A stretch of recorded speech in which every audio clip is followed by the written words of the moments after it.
दिसंबर 18 exams के लिए जो पढ़ रहे थे और जून 19 एग्जाम्स के लिए पढ़ रहे हैं, उसमें ये एक बड़ा इंपॉर्टेंट चेंज आ गया है। और notified in the official gazette of India, notification in official gazette of India on 10th सितंबर 2018, लेकिन इफेक्टिव बनाया गया बापू के बर्थडे वाले दिन। बापू के बर्थडे वाले दिन मतलब 2 अक्टूबर 2018। और companies prospectus and allotment of security rules 2014 में बड़ा इंपॉर्टेंट अमेंडमेंट आया, and that is unlisted public companies हैं तो unlisted public companies shall issue the shares और offer the securities, may be shares, may be debentures, all type of securities will only in the dematerialized form, in the electronic form and not in the physical form. चाहे public issue कर रहे हैं, चाहे private placement कर रहे हैं, कुछ भी है, मे बी पब्लिक इशू और may be private placement. I repeat that. It may be a case of public issue, it may be a case of private placement. Private placement का section 42. तो public issue और private placement और I'll say others में bonus issue, right issue, preferential allotment, ESOP, sweat equity, कुछ भी कर रहे हैं, always in the DMAT form. तो I repeat, चाहे public issue है, चाहे private placement है, चाहे bonus issue, right issue, कुछ भी है, always in the DMAT form, and all type of securities, equity shares, preference shares, debentures, convertible, non-convertible, all kind of securities should be issued only in the DMAT form and not in the physical form. So now in section 42, when we say the unlisted public company is issuing the securities in the private placement, it will be issued in the DMAT form only, and you know that maximum 200 offerees, जो कि rules में लिखा हुआ इन 1 financial year for 1 kind of securities. और दूसरा बोल रहे हैं 2 अक्टूबर 2018 से पहले कंपनी के अंदर जो भी प्रमोटर्स थे, डायरेक्टर्स थे, केएमपी थे, उनके पास जो भी सिक्योरिटीज पहले फिजिकल फॉर्म में हुआ करती थी, उन सबको डीमैट फॉर्म में कन्वर्ट करना मैंडेटरी है, कंपलसरी है। तो company shall take the steps as soon as possible, और वो अनलिस्टेड पब्लिक कंपनी को एनएसडीएल सीडीएसएल को एप्लीकेशन फाइल करनी पड़ेगी to the national securities depository limited and central depository services India limited. Depository को एप्लीकेशन फाइल करनी पड़ेगी कि हम आपकी डीमैट फैसिलिटी लेना चाहते हैं।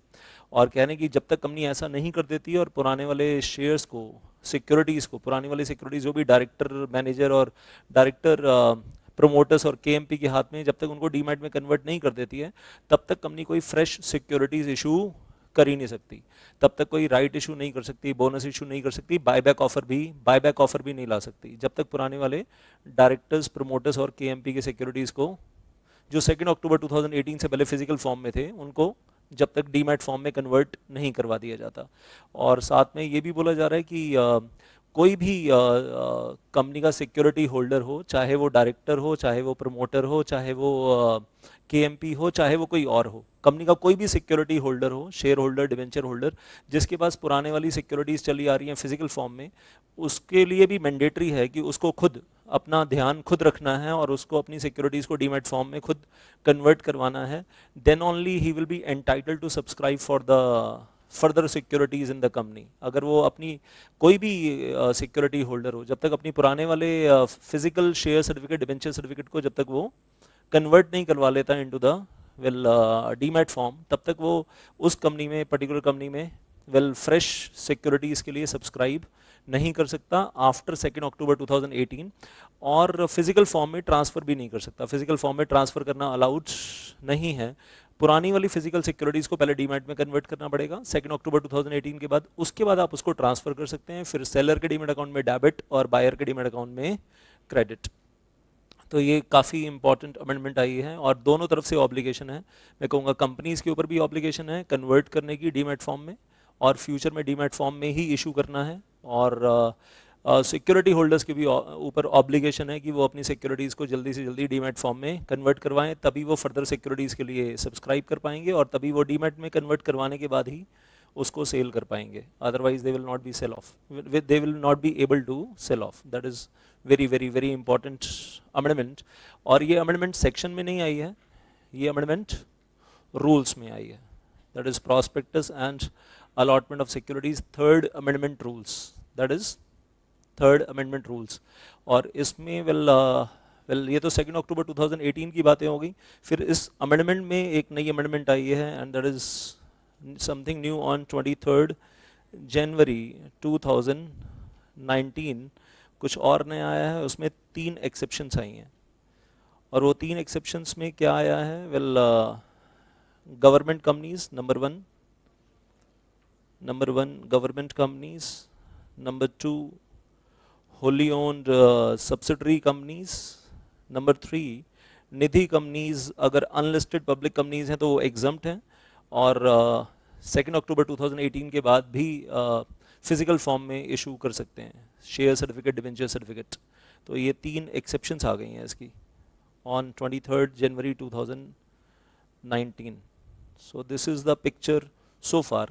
आज 31 जनवरी 2019 को पिक्चर ये है, आगे आने वाले टाइम में पिक्चर फिर बदल जाए तो पिक्चर अभी बाकी है। लेकिन खैर आप लोगों के लिए जून 19 के लिए it is confirmed, and I believe 23 January 2019 वाला amendment that is for December 19 exams also at the same time.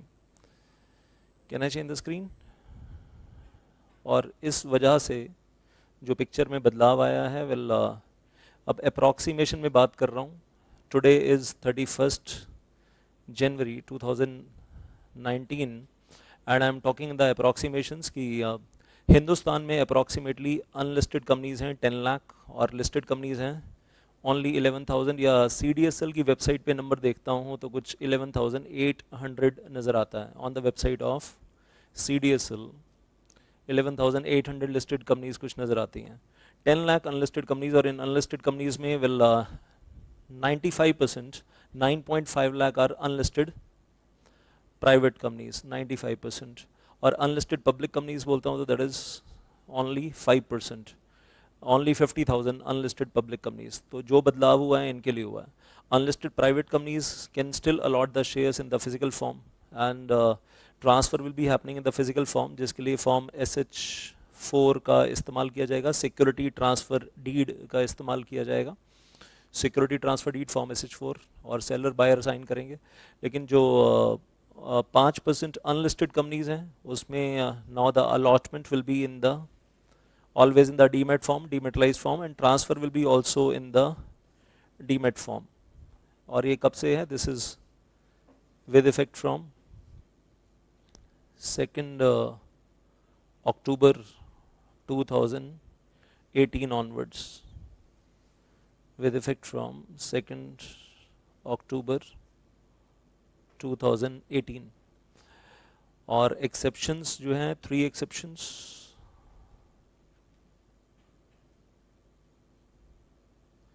Government companies, wholly owned subsidiary companies और निधि कंपनीज, अनलिस्टेड पब्लिक कंपनीज होते हुए भी the physical allotment in the physical form, share certificate, and transfer also in the physical form. Transfer also in the physical form, the same thing will form SH4, form SH4। तो उन लोगों के लिए जिन्होंने well दिसंबर 18 exam की तैयारियां की थी और वेल अब जून 19 के लिए पता होना चाहिए, that is there, don't take it otherwise, don't take it otherwise, huh? But now I'll say, well, the thing is कि amendments, everybody should be aware of the amendment.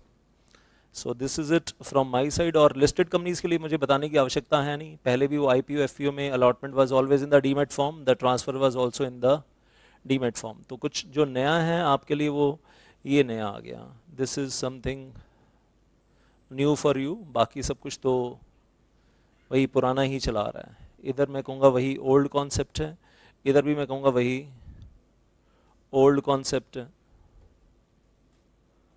But this is the new concept we should be aware of.